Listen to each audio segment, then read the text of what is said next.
Exercise 1.2 का question number first देखते हैं क्या है। इंपॉर्टेंट क्वेश्चन है पहला ही। देखो क्या है, show that the function R star goes to R star. R star कोई फंक्शन बना के दिया है हमें जो कि आर स्टार तक ही है, defined by F X equal to 1/x। ये हो गया हमारा फंक्शन। इसके अंदर जो वैल्यूज आएंगी वो क्या आएंगी, आर स्टार से आर स्टार तक। इसका मतलब समझो क्या है, इज 1 एंड ऑन टू।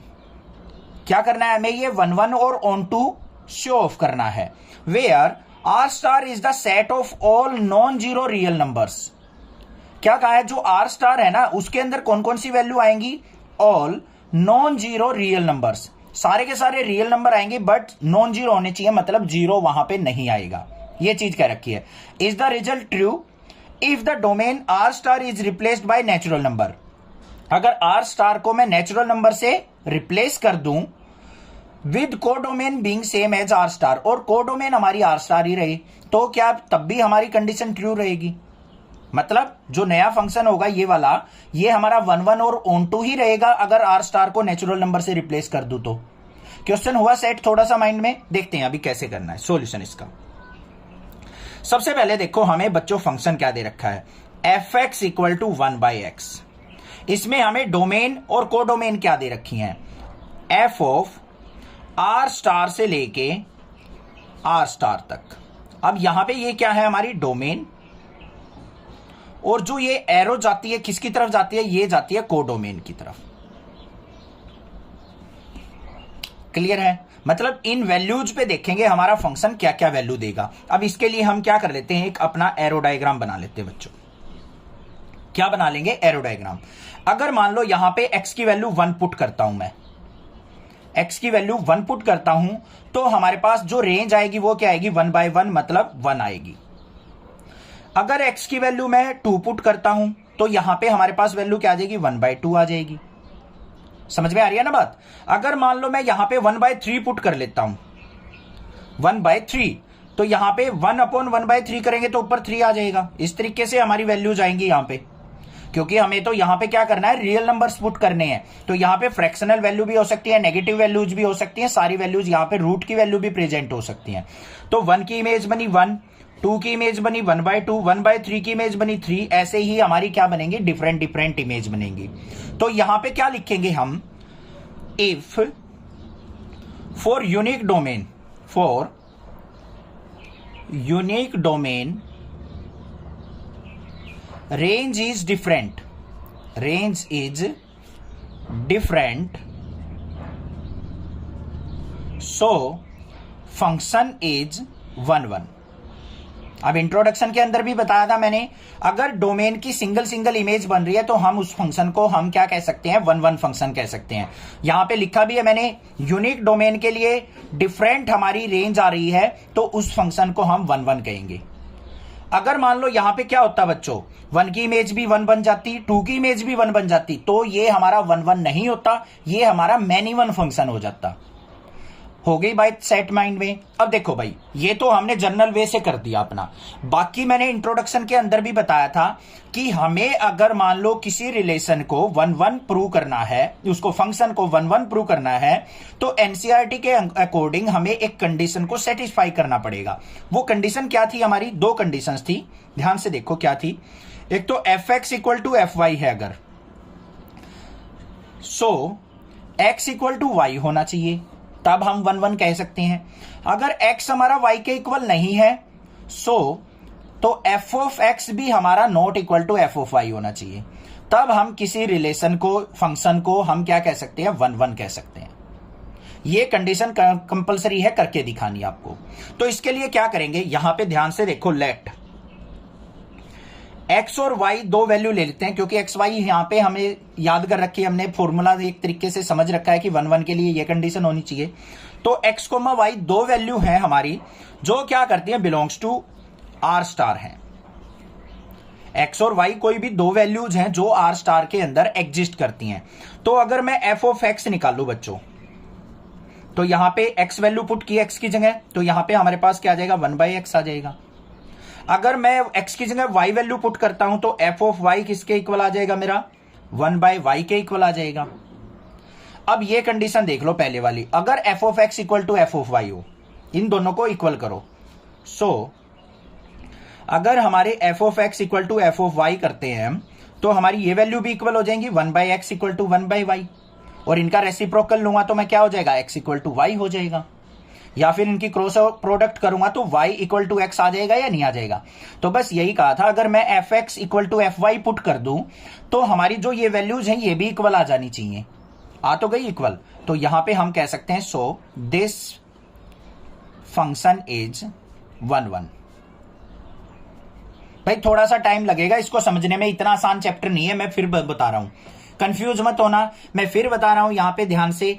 हमने क्या देखा, अगर हमारे पास सिंगल इमेज बन रही है तो भाई 1 है हमारा, ठीक है। दूसरी बात, एनसीईआरटी के मेथड से हमने क्या करना है, अगर हमारे पास दो वैल्यू थी एक्स और वाई, कोई भी दो वैल्यू है, एक्स है एक वाई है, वो हमारे आर स्टार से बिलोंग कर रही है, आर स्टार के अंदर प्रेजेंट है, तो हमारा जो फंक्शन था F X equal to 1/x, तो पहली वैल्यू एक्स पुट की मैंने यहां पे, तो मेरा क्या बन जाएगा F X equal to 1/x। फिर मैंने इस दूसरी वैल्यू को पुट करके देखा फंक्शन में, F of Y equal to क्या बन गया 1/y। अब मेरी अगर ये दोनों वैल्यू लेफ्ट वाली वैल्यू इक्वल हो 1 के लिए, ये दोनों वैल्यू इक्वल हो तो ये राइट वाली वैल्यू भी इक्वल होनी चाहिए, तो 1/x इक्वल टू 1 कर दिया। अब यहां से तो हमारा 1/x इक्वल टू 1 नहीं है, तो इनको क्या करो हम क्रॉस प्रोडक्ट कर देंगे, तो ये क्या आ गया मेरा x इक्वल टू वाई आ गया या नहीं आ गया, यही वाली कंडीशन। तो इस फंक्शन को हम कह सकते हैं 1 फंक्शन। क्लियर हो गया। दूसरा, हमें इसको ऑन टू भी प्रूव करना है। ऑन टू के लिए देखो क्या करना है हमें, ऑन टू के लिए होना क्या चाहिए, सिंपल सी बात है, रेंज जो है हमारी इक्वल टू कोडोमेन होनी चाहिए, मतलब जो भी वैल्यू हम पुट करते जाते हैं उन सबकी इमेज बननी चाहिए। तो यहां पे एरो देखो सबके ऊपर गई हुई है, तो हम कह सकते हैं यहां पे function is onto. But इतने से काम नहीं चलेगा, एनसीईआरटी कहती है ये तो आपने समझ लिया और आपने लिख दिया, बस मुझे तो समझाओ कोई ना कोई जस्टिफिकेशन करके।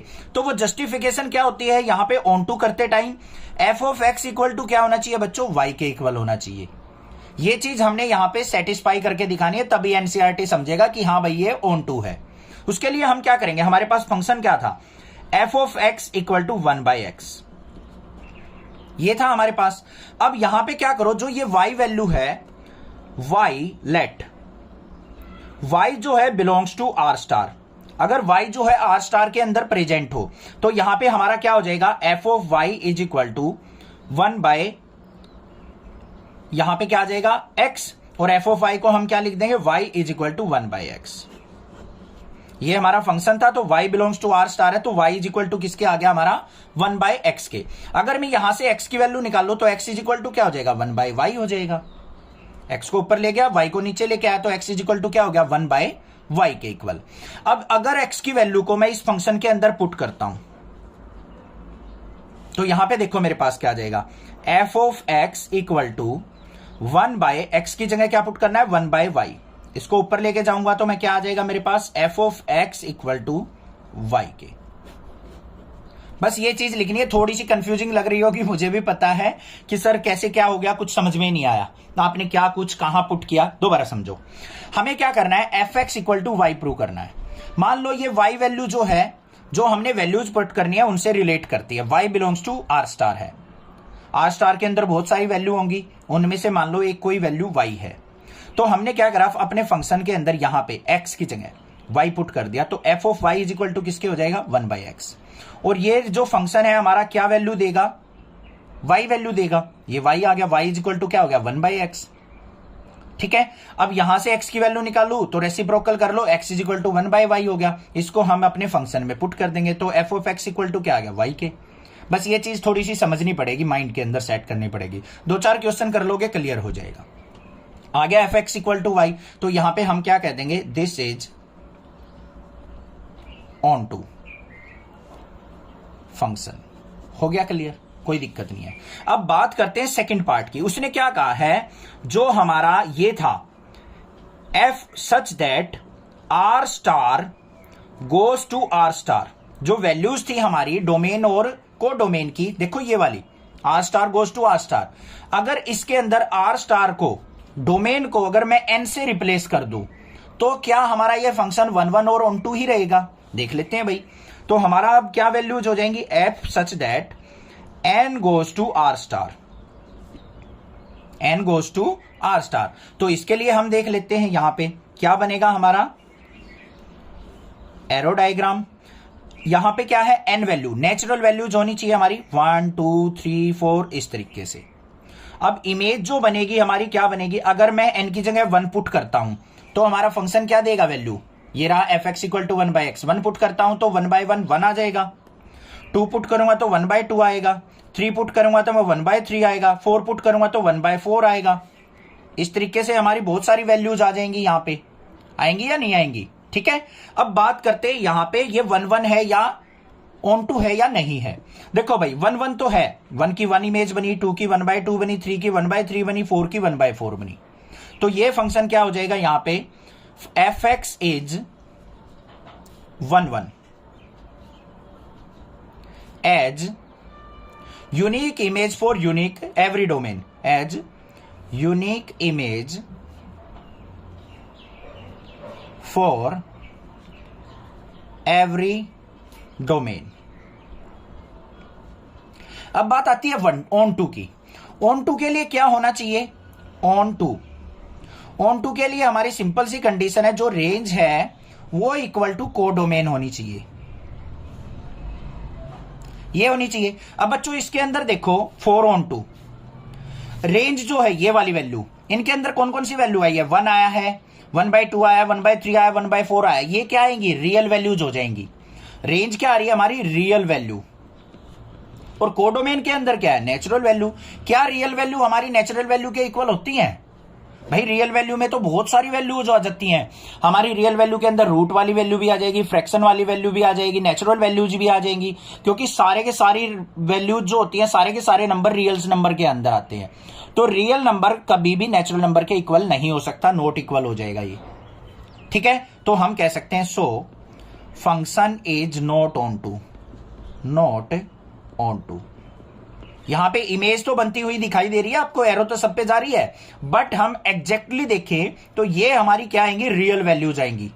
इसकी अलग इमेज भी बन सकती हैं, कुछ वैल्यूज ऐसी भी रह जाएंगी जो यहां पे नहीं आएंगी प्रेजेंट। अब देखो यहां पे 4 की इमेज तो 1/4 बन गई। अब मैंने यहां पे रूट वैल्यू ले ली, √3 यहां पे लेनी, तो हमें क्या है रियल वैल्यूज लेनी है ना इस तरफ, तो √3 तो किसी की इमेज बनेगी ही नहीं हमारी, किसी की भी इमेज नहीं आएगी √3, बट √3 हमारा क्या है रियल वैल्यूज में एग्जिस्ट करेगा, तो हमारी सबकी इमेज यहां पे नहीं बनेगी, इसलिए ये क्या है हमारा ऑन टू फंक्शन नहीं है। ये था आंसर इसका। समझ में आया बात, समझ में आ गई होगी, क्लियर है, कोई भी दिक्कत नहीं है। तो यहां पे क्या लिखेंगे हम, जो रेंज जो है वो क्या है सबसेट ऑफ कोडोमेन है। यहां पे क्या लिखा जाएगा, इन दिस जो रेंज है वो सबसेट है किसका, कोडोमेन का। होना क्या चाहिए था, इक्वल होना चाहिए था। तो रेंज जो है सबसेट अगर कोडोमेन हो जाता है तो उसको हम ऑन टू फंक्शन नहीं कहते, क्योंकि इसके अंदर बहुत ज्यादा वैल्यू होंगी, इसके अंदर कम वैल्यू होंगी, तो ये सबसेट बनेंगे इसके। समझ में आ गया क्वेश्चन, क्लियर है। थोड़ा सा माइंड ज्यादा लगाना पड़ेगा, कंसंट्रेशन ज्यादा रखनी पड़ेगी, तभी क्वेश्चन समझ में आएंगे। बट मैं अपनी तरफ से ट्राई कर रहा हूं कि आपको बेस्ट से बेस्ट सॉल्यूशन दिया जाए। तो चैनल को सब्सक्राइब कीजिए, लाइक कीजिए और शेयर कीजिए। Thank you students for watching. Next classes video.